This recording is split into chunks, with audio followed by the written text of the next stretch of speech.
Hello everyone, Radhe Radhe. आज की video में हम आपको दिखाएंगे कि शरद पूर्णिमा के दिन हम अपने लड्डू गोपाल की सेवा किस प्रकार करते हैं। हिंदू पंचांग के अनुसार अश्विन मास की पूर्णिमा को शरद पूर्णिमा के नाम से जाना जाता है।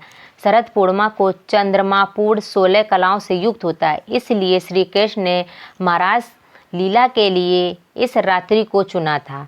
शरद पूर्णिमा के दिन हम अपने लड्डू गोपाल को जिस प्रकार हम प्रतिदिन अपने लड्डू गोपाल को उठाते हैं, उसी प्रकार से शरद पूर्णिमा के दिन भी हम अपने लड्डू गोपाल को प्यार से ताली बजाकर, घंटी बजाकर, गीत गाकर हम अपने लड्डू गोपाल को उठा लेंगे। उठाने के बाद पहले हम लड्डू गोपाल को जल का भोग लगाएंगे, फिर उसके बाद हम दूध का भोग लगाएंगे लड्डू गोपाल को।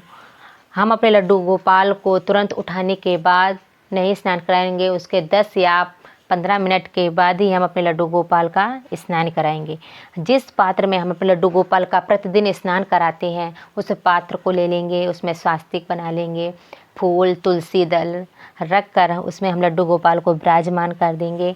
लड्डू गोपाल को स्नान कराने के लिए आप गंगा जल भी ले सकते हैं, पंचामृत से भी स्नान करा सकते हैं। जैसे आपके आस्था है उस प्रकार से हम अपने लड्डू गोपाल को शरद पूर्णिमा के दिन स्नान कराएंगे। पहले हम अपने लड्डू गोपाल को जल से स्नान कराएंगे, पंचामृत से स्नान करेंगे, फिर से हम जल से अपने लड्डू गोपाल को स्नान कराएंगे। इस प्रकार हम लड्डू गोपाल को स्नान कराने के बाद हम लड्डू गोपाल को इत्र की मालिश देंगे, क्योंकि ठाकुर जी को इत्र अधिक ही प्रिय है। इस प्रकार हम लड्डू गोपाल के इत्र की मालिश देंगे। हो सके तो शरद पूर्णिमा के दिन आप लड्डू गोपाल को सफ़ेद कलर के ही वस्त्र पहनाएं। अगर आपके पास सफ़ेद वस्त्र नहीं है तो आप पीले कलर के वस्त्र भी अपने ठाकुर जी को पहना सकते हैं। लड्डू गोपाल को सुंदर सा श्रृंगार करेंगे। जिस प्रकार हम अपने घर में छोटे बच्चे का श्रृंगार करते हैं, उस प्रकार हम अपने लड्डू गोपाल का श्रृंगार कर लेंगे।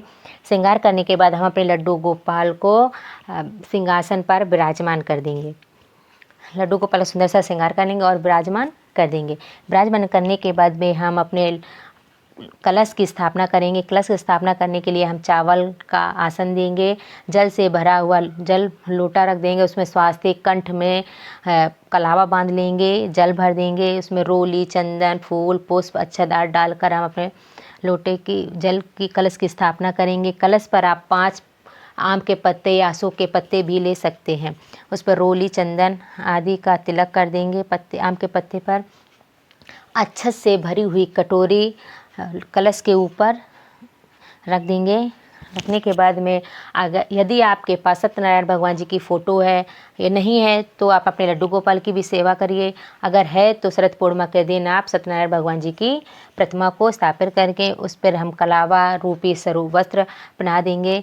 शरद पूर्णिमा के दिन हम सफ़ेद कलर के पुष्प ठाकुर जी को समर्पित करेंगे। अगर आपके पास सफ़ेद पुष्प नहीं है तो आप पीले कलर के भी पुष्प भगवान जी को समर्पित कर सकते हैं। समर्पित करने के बाद में हम दीप प्रज्वलित करेंगे, क्योंकि हमारा यह पूजा का साक्षी होता है। फल समर्पित करेंगे। फल में आप ऋतु मौसमी फल भी समर्पित कर सकते हैं। इस दिन भगवान जी को भोग, इस दिन विशेष महत्व होता है खीर का। शरद पूर्णिमा के दिन हम खीर बनाकर रात्रि में रखते हैं, क्योंकि शरद पूर्णिमा के दिन चंद्रमा की किरणों से अमृत वर्षा होती है। इसलिए हम ढक कर खुले आसमान के नीचे हम खीर को रख देते हैं। और दक्षिणा के लिए हम भगवान जी के पास दक्षिणा समर्पित कर देंगे। जल से भरा हुआ लोटा रखेंगे, उसमें कहानी सुनने के लिए हम अक्षत लेंगे, पुष्प लेंगे और भगवान जी की हम कहानी सुनेंगे। कहानी सुनने के बाद में जो चौकी लगी है वो ऐसी लगी रहेगी। रात के दिन जल से भरा हुआ लोटा उससे हम चंद्रमा को अर्घ्य देंगे। इस प्रकार हम आरती कर कर हम भगवान जी से क्षमा याचना करेंगे कि जो भी हमारी पूजा में गलती है उसे हमें क्षमा कीजिए। हिंदू पंचांग के अनुसार अश्विन मास पूर्णिमा के शरद पूर्णिमा के नाम से ही जाना जाता है। शरद पूर्णिमा को चंद्रमा पूर्ण 16 कलाओं से युक्त होता है, इसलिए श्री कृष्ण ने महाराज लीला के लिए इस रात्रि को चुना था।